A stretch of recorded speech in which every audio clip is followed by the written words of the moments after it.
Hello, everybody. Welcome to the Change the World podcast. This is a podcast just centering on the idea of giving back and really changing the world through the desire to give. It's amazing that when you take a little bit of time and you take a little bit of your life resources and you give back, it can change the world. And so we're here at Matthew's house with Linda Paz and Dave Wescott, the owner of Evergreen Brands. And we're here just to talk about, changing the world. A little bit of how we've had the privilege of partnering today with Matthew's house. And we're excited to be here. So yeah, we're excited to have you. Yeah. Absolutely excited to have you. Linda, why don't you start us off by just telling us a little bit about Matthew House and your story here and what it is you do. Well, I'll kind of go back a little bit in the beginning. I'm originally from New York, born and raised in New York, and oldest of 10 kids. 7 of them were foster children that my mom and dad took in. My dad was Air Force, my mother was British Army, and when she came after the bombing in London, she came to America, met my dad, so married. I grew up with working on the streets of New York with drug addicts and alcoholics and families that were in crisis and in need. Then we moved from Long Island out here to the West Coast, and I continued to work with an agency called Teen Challenge, which I had worked with in New York. And then when I graduated from college, I went to Los Angeles to work at the Teen Challenge down there. They were opening up a center for women and children, and I became the director down there. And at that time, I met a young man who had come through the program and was an ex-drug addict and had given his life to the Lord at that time, wanted to go in ministry, and we ended up getting married and pastored for 20 years, and then he passed away in 2003. I had 3 kids to feed and to take care of, and I became the director for the women's shelter at the Everett Gospel Mission for a number of years, and then somebody contacted me and said, hey, there's this agency in Monroe that's looking for an executive director. Why don't you try out for it? And I said, well, I don't really work with prison families. I work with women and children in crisis and that are, families that are struggling. And they said, well, that's what it's about. It's not about working at the prison. They work with families, and they're looking for an executive director. So I said, yeah, maybe I will. So I called up, made an appointment, and on Friday night, I met them in Mill Creek at the Presbyterian Church. And on Monday, I started here at Matthew House. Wow. And I've been here 20 years this October as executive director, and it was life-changing for me. It was totally a whole new field for me too. I had never, like I said, worked with prison families in my life. Didn't really totally understand the need at that time, but as I came here and started to meet families and find out what was going on, it changed my life. And I tell people I do what I love, and I love what I do for the last 20 years because it has made a huge impact on my own life when I realized what prison families go through, what the children go through. We are the only agency, according to the University of Washington, when they researched us, that does what we do for families. And it's been here since 1980. And since 1980, we added up one time how many services we had provided for families. And it's been over 1 million services we've provided for families since 1980. Wow. So it's an incredible, incredible ministry. It really is. And just love the people and the families, and the stories that we've heard in all those years are amazing. Absolutely amazing. One of the things that we're shooting live here on location, so this is kind of cool. Normally we're in the studio, so you get the full raw view, and our team was out doing some volunteer work today. But before we got kicked off and before we started that volunteer work, you gave a little introduction. Yeah. It was powerful. Thank you were telling this story about, I actually think that it'd be best if you tell the story, but I'm sitting back there and it almost brings you to tears. I mean, you're sitting out there and you're listening to the story that she tells about how this impacts, not only how it impacts, the victims or the person who committed the crime, but how it is impacting the children and the spouses that are massive collateral damage. And I mean, I'm sitting out there and I literally had to put my head down because I mean, it was like so moving. And what you guys do here is so powerful. Is that a story that you can share? Oh, yeah, I would love to. Like I said, Matthew House changed my life, and this is one of the things that, from the very beginning, changed my life totally. Like I said, I was the new director here, and Matthew House had been 9 months with nobody here, so there was a lot of needs. The food pantry was empty. The clothing room was a mess, and so like I said, my first week, I didn't know the community. I didn't know what was going on. I didn't know who was who. And so when they hired me, they told me there was no money. And so I thought that they meant there was enough for the first week, you know. And so when I'm going through all the books on my first day, and then I called the board president and I said, I can't find any money. And he goes, well, there isn't, and that's why we hired you. And I said, oh, well, I guess thank you for that vote of confidence. But so I had to immediately, first thing was come up with a plan. How do I raise money in a community I have never been in, not familiar with a ministry that is no money, no food. So I was working on that. And so I thought, I think the first thing I'm going to do is I'm going to go to one of the stores, and there was a Safeway here. And I took a little 8.5 by 11 flyer, and I made up a flyer that said, you know, would you give us canned food? Found out later I couldn't do that, so I had to leave. But until I left, I'm standing there, and I had this young man come up with holding the hand of a little boy around 7 years of age. And when he comes up to me, I handed him this flyer, said, hi, I'm the new executive director. I'm working with Matthew House. We're a prison family ministry. Would you be willing to give us some, you know, a couple canned food or something like that? I want to start to build up the pantry. Well, he looked at me and then just cussed me out. So some words I didn't even know. When I went home, I called my kids up and said, there's a couple words this man was swearing at me, and I don't even know what they are. And because, you know, I've been in ministry most of my life, and I didn't know what the words were. So my daughter goes, oh, Mom, don't say that word. He called you that. What was wrong? And I said, well, he was upset. And then when he got done yelling at me and I realized how angry he was, I'm thinking, well, is this how the community thinks about Matthew House? I mean, this is my first day on the job, you know? Yeah, wow. So, and I don't know, is this what I'm going to be facing coming in as the new executive director? So I looked at him and I said, excuse me, but I said, do you mind just telling me why you're so angry at Matthew House? What did they do to make you this upset? So he looks down at the little boy and he goes, this is my nephew.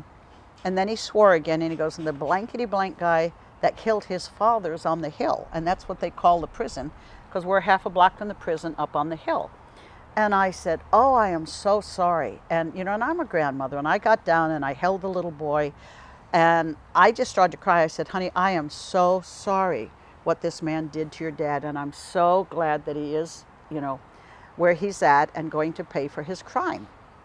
So I stood up and then I said to the gentleman, I said, you know, do you mind telling me what happened? And he started to tell me the story of what had happened with where the guy had died.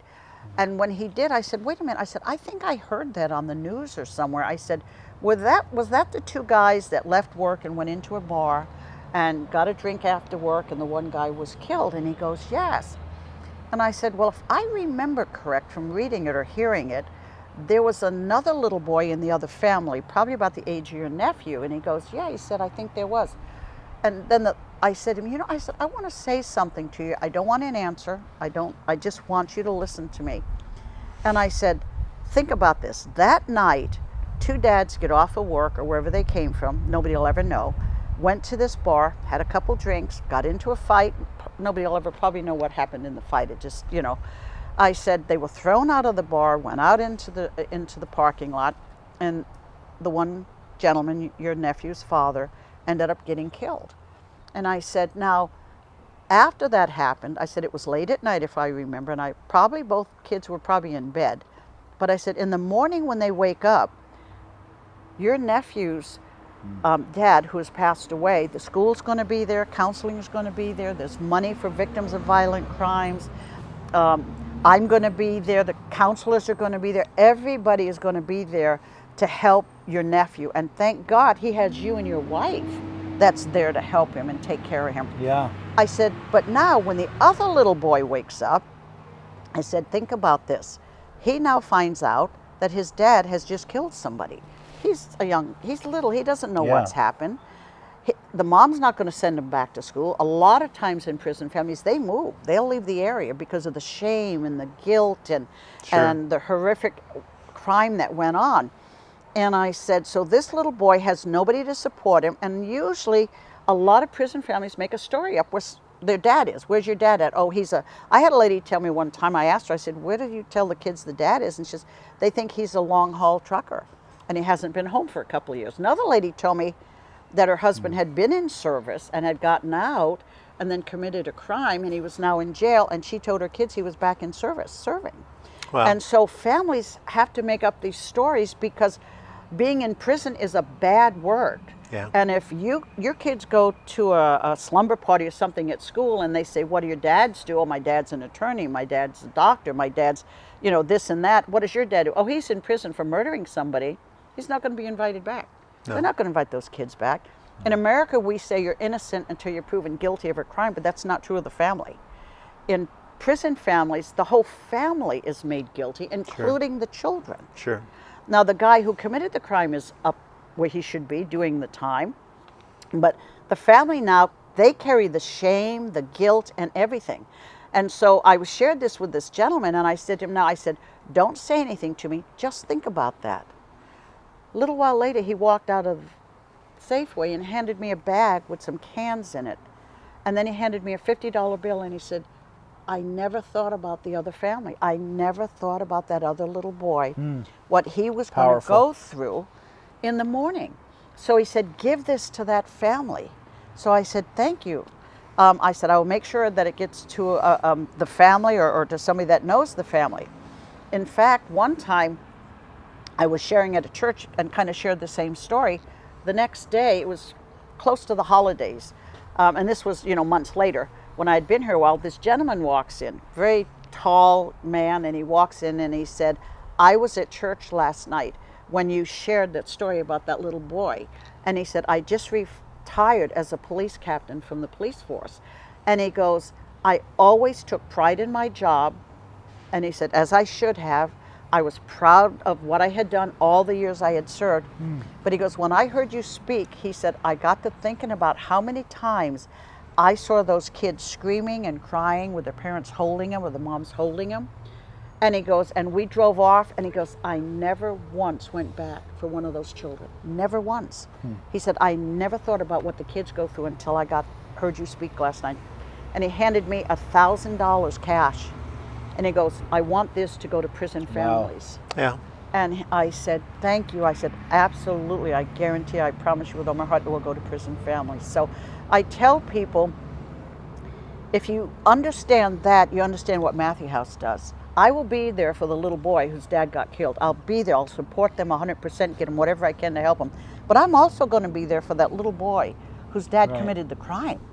Make sure they don't, that they get their needs, that they get the clothes, the food, the emotional support, the counseling, whatever we can help them to get the kids through that, so they don't end up in 18 years in an orange jumpsuit in prison, having followed the pattern that the parent had committed. So if you understand that, then you understand what Matthew House is and what we do. Sure.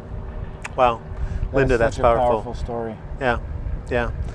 Yeah, you say how many people do you minister? And it's the families, so they're coming from all over the place, right? We provide 20,000 services a year to families. Wow.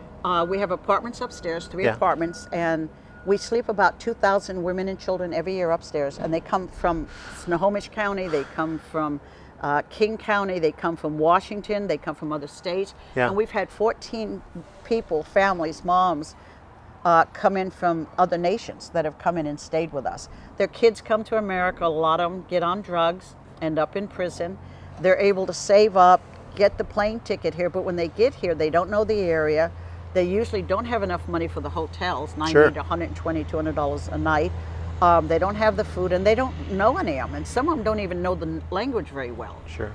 And so when they come to us, we provide all that. We make sure that their needs are taken care of. We explain the process of going into the prison. If you've never visited in prison, the first time you go, it's scary. Sure, first time I went in and the doors shut behind me, I've never had a panic attack in my life, but I did that day, honestly. I suddenly realized I'm in here with 2,800 men and that door just shut. And I'm 5'1", and and I'm a grandmother, and I'm like, oh, I'm not comfortable right now. So if you've Right. never done that, Yeah. and then if you're not dressed right and you don't have the right clothes and the trauma, so we're here to take all of that, walk them through is it, we trauma take them going by in, the hand. too. It is traumatizing It to a is. family. It is. It And is tough. to walk them through and everything like that, Yeah. the process. And it takes a while. Once they get used to the process, they're okay. But if Yeah. you've never done it, Yeah. and they'll tell us afterwards, you don't know what it's like to be able to come to Matthew House, sit down, have a cup of coffee, have some soup, because I put soup on every Monday. Every Monday I come in and make a big pot of soup, and it has become called, it's Grandma's homemade canned soup. Because everybody that donates food, I always say, give me a lot of soup, because I make soup on Monday. And so I make the soup, and it's homemade, Grandma's homemade canned soup. That's great. And so anybody going to the prison, anybody driving into the prison, even if you're not staying here, families can stop, they can grab coffee, we have the playground, they can come in, the kids can relax, they can breathe, you know. And, Especially after driving for many hours. Yeah, you you just drive need in from Walla Walla Yeah. or Bellevue or something, or it's Yeah. snowing or it's rainy. We do get rain in Washington, by the way. Once in a Right, while. a lot of it. And, A lot of it. yeah, so in the winter, and so these moms coming in, it's just to have a place to go to. Yeah. We don't judge them. There's no discrimination. We just love them, love on them, and say, what can we do to help you? What can we do to help you get through this process? Yeah. And and what can we do for the kids to make sure they're doing good in school, and make sure that you've got counseling for them. And You get a lot of women that are to come back over and over again, right? oh yeah, yeah. And we have some incredible stories of families that have come here. We've got one family who I just love with all my heart. They had 6 kids. Dad went in prison for he was in for I think 5 or 6 years, I don't remember exactly. And he got out, and his family was originally from Georgia. Okay. And he gave his life to Christ in prison, and he was doing wonderful. Well, they got out about 2 years ago, and his dad's retired, and him and his whole family are now in Georgia, and he's taking over his father's church when he retires. Wow. Yeah, and so we get stories like that all the time. It's amazing. Wow. But it's also amazing that a lot of people don't realize, not only do we help prison families, but there's crises that go on that you don't realize. One year, I had 3 families stop here whose kids were under 20 or in their 20s. All 3 of them had cancer, and all 3 of them passed away. Oh, my word. And the one Wow. story that really touched my heart was one day, used to be closed on Tuesday and Wednesday. Before COVID, we were closed on Tuesday and Wednesday, and we were open all weekend. So I would come in on my days off on Tuesday and Wednesday to do paperwork, because we were Yeah. so busy. And I was closed, and there was a knock on the door, and I opened the door, and there's this beautiful young lady standing there holding the hand of this little girl, beautiful little girl. And they were crying, both of them. So I opened the door, and I said, can I help you? She said, yeah, I was just up at the prison, and they said that I'm to come down and ask for Linda. Mom, they call me Mama Linda. Everybody calls me Mama Linda. I'm asking for Mama Linda, and she'll help me. And I said, that's me. And I said, how can I help you? And she says, well, my brother's in prison. He's, I think he was 28 years old, and he's dying of cancer. And she goes, are you a minister? I said, well, it just so happens, yes, I am. But I said, how can I help you? I said, do you want an apartment or something? She said, yes, I would love one. And she said, but would you pray that my mom gets in on time? And I said, on time for what? She goes, he's dying. Oh, my word. And she said, she's flying in from Colorado, and they don't know how long they're going to live. And so the prison is giving us this extension to go in and see him. So I said, yeah. So I got her an apartment, got her set up. I got up in the morning, told her how to get to the prison, everything like that. And then I was back on Wednesday working, finishing up some work I was working on. There was a knock on the door, and it was this young lady, the little girl, and apparently, the grandmother. And they were all crying. So they came in, and I said, well, how are you guys doing? Did you get here on time for the visit? And the mom said to me, she said, I got in at midnight, and he died at 1. Wow. And I just started to cry, and I said, I am so sorry. And so she said, well, she said, I don't know what we had done if Matthew House hadn't have been here to take us in, to help us, to get us through this. And she said, would you pray with us? I said, absolutely. So I prayed with them and everything. And then she left, and I remember I sat there. I've got 3 kids. And I remember thinking, I don't know what I would do if one of my kids was in prison and had cancer and was dying, and I couldn't be with them. You know what I mean? The whole time kind of thing. thank God she got an hour with him before he passed away. And he was scheduled that spring to get out. Wow. And then they found the cancer, and it just went real fast. And I had 3 families that year that had kids in their 20s that died of cancer the same way. And thank God they got a little time with them. But as a parent, it's like, and those are things people don't understand if you've got somebody in prison. Sure. How that affects you. Yeah. You know, thank God. I mean, the prison's wonderful. It works with them and everything like that. But they're still not home with you. Yeah. Right. When they pass away and stuff like that. And a lot of times no closure. No. Yeah. So No closure for the kids, the spouse. Exactly.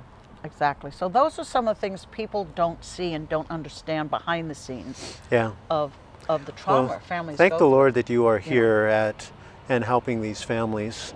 You know, I mean, it's amazing. 2,000 families, 2,000 nights here of people staying. Yeah. You know, all of those families having a resource. Linda, it's amazing. It's amazing that it's just God. Yeah. It really is just God. And the thing is, I tell people, and I was telling the guys, doing the cameras and stuff, they're awesome. And I said to them, and I've said to the other volunteers, like people say, oh, you're so awesome. And I said, I'm not. I don't do anything. I'm here. God has placed me here. I love them, and my heart's for them.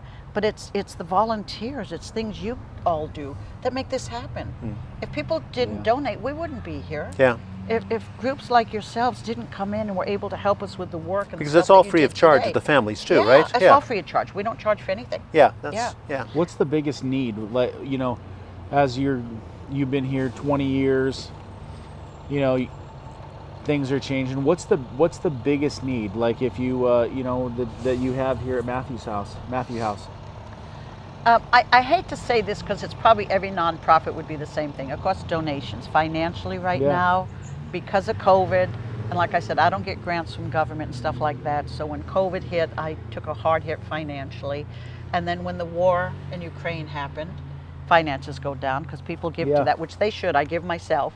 So right now, probably my biggest thing right now is financial. And I'm a kind of person, I don't like talking about finances because God has been so good to us and always provided. But honestly, this year it's been finances. And it's just how much do you need to raise? Right now, I've been trying to raise about $5,000. Okay. So. Well, to get us through, at least if you're out there and you want to help, MatthewHouse.org, right? Yeah, MatthewHouseMonroe.org. Monroe.org. MatthewHouseMonroe.org. Yeah, we'd love for you to be able to help. Yeah, and the mailing address, it's Matthew House, P.O. Box 201, Monroe, Washington 98272. Yeah. And how much does it cost to run this place in a year? What does that look like for you guys? Well, we used to have a budget of about $150,000. Okay. And the more finances that come in, the more staff I can have, which really helps us out. Yeah. So obviously with COVID and everything, I've had to let some of the staff go because our finances are down, which puts more, so there's very few of us working right now. But the board had talked to me and said, do you want to close down? I said, no. I said, if I have to do it for nothing, I still want to be here for families. I still want to be here. And I said, and I'm just trusting God, and I'm going to continue to trust God that He's going to provide for the needs here. So, because if it's just one family that comes in, or just 2 or 3 kids, they're not going to be here. Yeah. I'm going to keep it open as long as I can, as long as God provides. We're going to be here to help these families. Good. That's my heart and my goal. Good. Yeah, that's amazing. The stories are so powerful. And this is what it's all about, changing lives. Yeah. Change life changes a life. Yeah. Right? And I've had people, I shared earlier when I talked to you about that one time when they opened up the event center here in Everett, and they did we're giving out a raffle ticket, and whoever got the number got half the money, and the other half went to Matthew House, which was an incredible donation for us in the beginning. And this beautiful young woman came up to me, and very well dressed and everything, and she said, are you with Matthew House? I said, yeah. I said, actually, I'm the executive director. I said, how can I help you? And she said, well, I'm an attorney in Bellevue. And she said, I've got, I think, 4 or 5 other attorneys under me now. And she said, I grew up in Matthew House. And I said, you grew up in Matthew House? She said, every weekend. I remember my dad was in prison, and I remember my mom dragging us to Matthew House. And she goes, we would never have made it had it not been for Matthew House. The food, the clothes, the support, and she goes, that's why I'm an attorney today, Wow. because of Matthew House. And I hear that from a number of people that have said, when I go out and speak in different places, I grew up in Matthew House. I was there as a kid. Wow. Amazing. So what can you do? You know, I'm thinking that's the thing about business. What can you do to help organizations like this? How do you plant yourself into the community? How do you make the community a better place? That's the question. And you know, for us, that's what we're committed to. You know, we have this crazy goal to put $100 million a year into organizations like Matthew House. And so that's what I think it's all about. That's the best part. Yeah. Because business is tough. And you know, my commitment to you is whatever you raise,